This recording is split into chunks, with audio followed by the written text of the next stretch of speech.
Capítulo 4. Confissão ao pé da castanheira.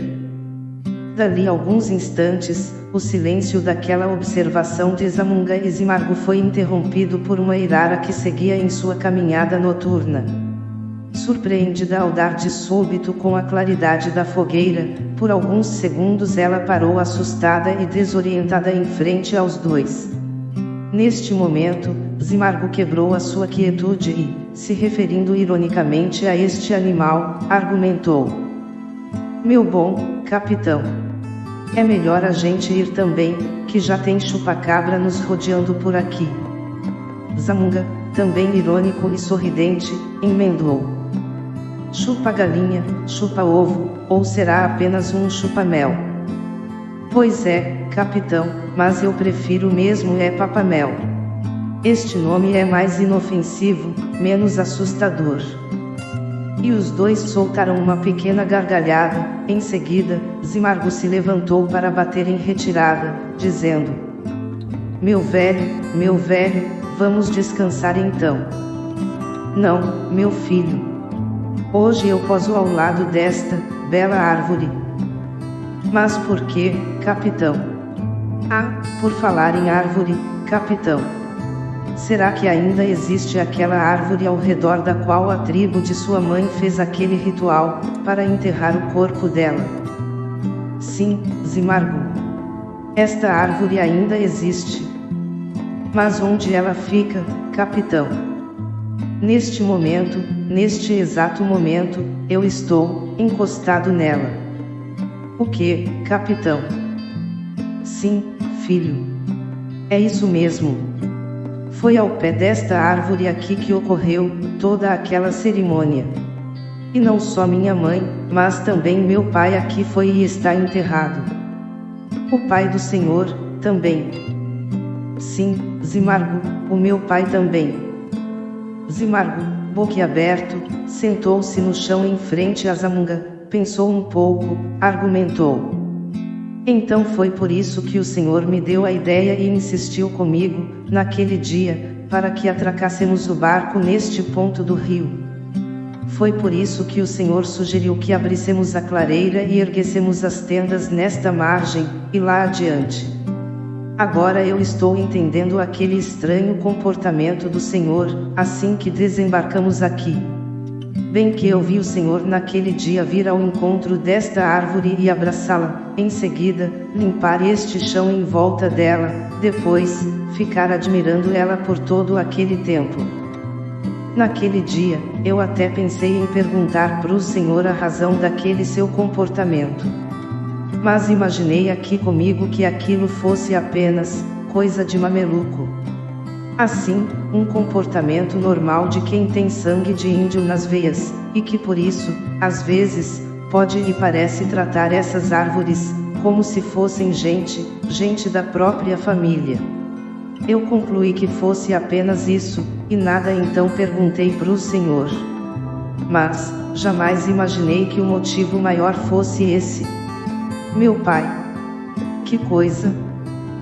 Zamunga, complacente, sorriu e seguiu argumentando: "Sim, Zimargo, você está certo. Esta sua conclusão de que aqueles que têm sangue de índio nas veias, às vezes, podem e parecem tratar as árvores como gente da própria família, é muito importante. Muitas tribos no passado, filho, realmente entendiam, denominavam e tratavam a vida não só das árvores, mas de todos os outros habitantes das florestas de maneiras especiais, muitas vezes, impressionantes. Pois, elas conseguiam compreender que cada coisa, embora tivesse o seu próprio corpo, a sua própria razão de existir e o seu próprio espaço sagrado de existência, não podia viver isolada de outras coisas. Elas, as tribos, percebiam que todas as coisas, de certa forma, estavam ligadas umas às outras, e que cada coisa dependia uma da outra.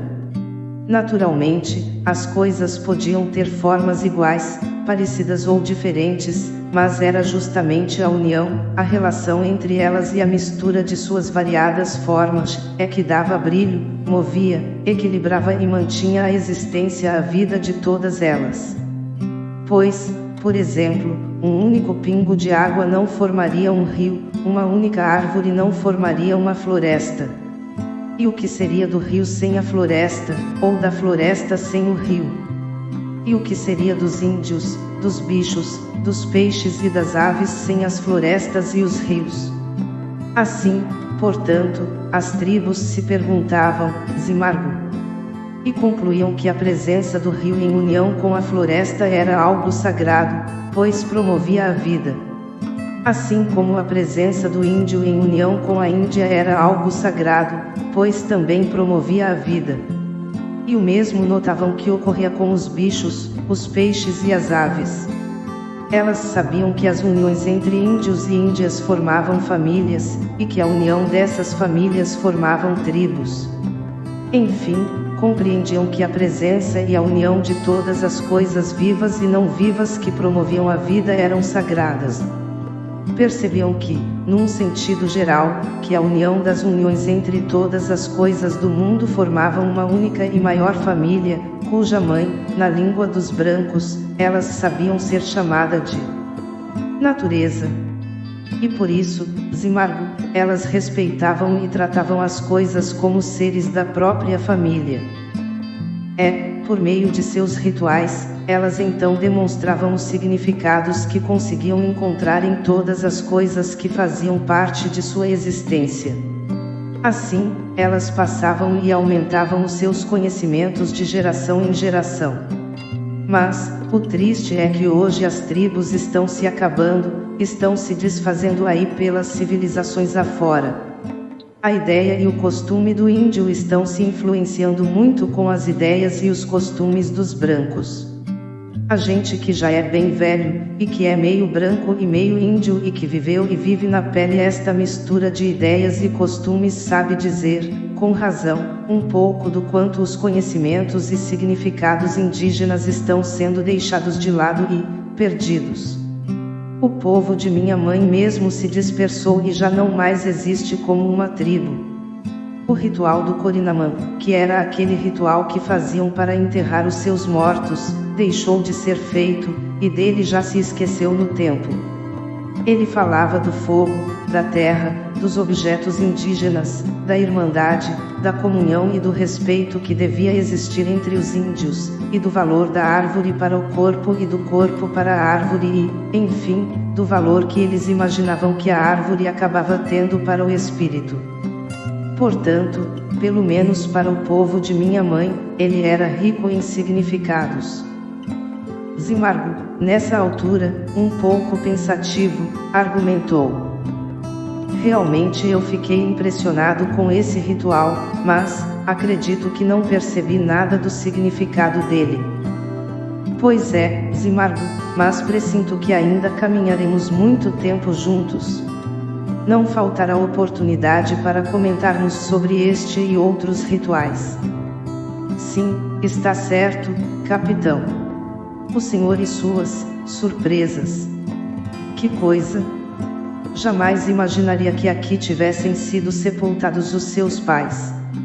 Sem dúvidas, o senhor ainda deve ter muita coisa para contar e ensinar das histórias que já viveu por esse rio afora. Que assim seja, Zimargo. Meu pai sempre dizia que é no caminho onde encontra segurança, coragem e um ideal nobre pelo qual lutar que um homem segue feliz, e bem cumprindo a sua missão. Na minha juventude, filho, eu até sonhava um dia poder abraçar um pouco do luxo e da riqueza da cidade grande. Mas o tempo foi passando e por aqui eu fui ficando. E cada vez mais fui descobrindo que ficar aqui era minha real vontade, minha real alegria, o sentido maior de minha vida. Por isso cada vez mais fui tendo menos coragem de abandonar o meu barco. Pois, dia a dia, eu ia enxergando o luxo e a riqueza que eu já possuía aqui, em poder viver e navegar no grande Amazonas, aí também abraçado lado a lado por essas matas, presenciando, aprendendo e contando histórias por este rio afora. E hoje, depois de quase uma vida inteira, eu posso dizer que muito desfrutei, mas pouco respeitei esse luxo e riqueza. pois, no passado muitas vezes ofendi, e ainda continuo a ofender a natureza. Ofendi, porque jamais poderei reerguer as árvores que um dia derrubei, nem ressuscitar os animais e aves que matei, às vezes por matar. E digo que continuo a ofender, porque agora transportando a sua comitiva, com ela, de certa forma, eu ainda estou derrubando as árvores e tirando das matas os animais e aves. E estas criaturas, assim como os índios, por natureza, devem ficar mesmo ao abrigo desta floresta. E nesse momento sorrindo e num ar meio gozador, mas com cuidado a demonstrar um certo respeito pela fisionomia meio triste que de repente viu tomar conta de Zamunga, Zimargo falou: Capitão, capitão. O senhor parece que está se tornando um velho muito sentimental. Que isso, capitão? Essa sua história de ofender a natureza, isso aí me parece um exagero, um sentimentalismo, e até um pouco de ingenuidade. Deus deixou essa imensidade de floresta e de bichos para o homem realmente assim usar. Não existe outro sentido para a existência disso tudo. Na minha juventude, filho, eu também pensava somente assim. Mas, com o passar dos anos a gente vai vendo muita coisa que antes não via. No vigor da juventude, muito de tudo que os olhos veem, o corpo mais corre para com os braços abraçar ou tomar, para com a boca beijar ou morder, para com o nariz cheirar, e para com os ouvidos ouvir. Mas quando este vigor vai abaixando e a juventude indo embora, o corpo mais para e, então, a nossa mente melhor recorda, compara e pensa o que vimos no passado e o que vemos no presente. E é assim que o índio vai aprendendo na vida, como dizia meu avô pajé, e o seu espírito um dia pode chegar a atingir, em sabedoria, a árvore mais alta e nobre da floresta, e na copa dela pairar, para então observar e orientar o seu povo. Ah! Capitão, essas coisas de índio são até curiosas, mas, acredito que são apenas para índio entender. Não, Zimargo. É desta forma que o caboclo e o homem branco ou negro também melhor vão aumentando os seus conhecimentos. É assim que melhor também vão vendo outras razões e sentidos para a existência de muitas coisas, ao longo de suas vidas. Ou, pelo menos, deveria ser sempre assim. Mas, se não é sempre assim, é por causa de uma principal diferença, que pelo menos antigamente se fazia mais clara, entre o homem índio e o homem não índio. Que diferença é essa, capitão? O pensamento do homem índio quase que só pisa no presente, enquanto o do homem não índio, quase que só voa no passado e no futuro, e raramente pousa no presente. Eu não entendi, capitão. O que quer dizer isso? Quando nós tivermos mais tempo, Zimargo, eu quero contar a você uma história chamada O Peixe Fora do Igarapé. Com ela você entenderá isso. Por enquanto, só guarde essa frase, o pensamento do homem índio. Demonstrando cansaço, Zimargo bocejou e levantou-se dizendo: Tá certo, capitão. Já estou até acreditando que tem espírito de índio agindo nesta nossa prosa. Eu nunca vi o senhor tão inspirado. Eu até entendi um pouco de tudo isso, mas tá difícil, com este meu sono e cansaço. Bom, o senhor vai dormir por aqui, então. Zamunga, sorridente e sereno, respondeu: Sim, pernoito por aqui, Zimargo. Tá certo, capitão. Então, boa noite. Boa noite, filho. Por fim, Zimargo bateu em retirada para o seu abrigo de pernoite. E o velho caboclo, ali no mesmo lugar, de repente a meia voz e consigo mesmo logo disse: o churrasco e o trago acabou, a prosa terminou, e, agora, minha já baixa fogueira aqueça com seu calor este meu corpo que precisa repousar. E direcionando os seus olhos da fogueira para o céu, continuou, nossa sempre alta lua, por favor, embale com sua luz o sono deste seu velho amigo que precisa de você. E a seguir ele deitou-se no chão, fixou seu olhar em direção à copa da castanheira, e com seus botões ainda proferiu, meu povo, é para esse rapaz que eu devo entregar o relicário. Mas ele ainda precisa de muito preparo para poder entender, aceitar e prosseguir com a nossa missão. Me ajudem, me ajudem. Sem dúvidas, Zamunga estava cooperando com aquela comitiva exploratória, mas ele não era um desbravador, um explorador ou traficante, assim como Zimargu era. Ele tinha, ali, um outro objetivo, um maior e mais nobre segredo, uma causa, um ideal que seu coração perseguia, e do qual não conseguia e nem queria fugir. Parecia guardar mesmo as 7 chaves esse segredo. Não o tinha revelado a ninguém. Apenas sabia que devia revelá-lo a Zimargu. Mas aquele ainda não era o momento. E mais nada em voz alta ele ali falou aos seus botões. Logo fechou os olhos. Acolheu o sono. Dormiu.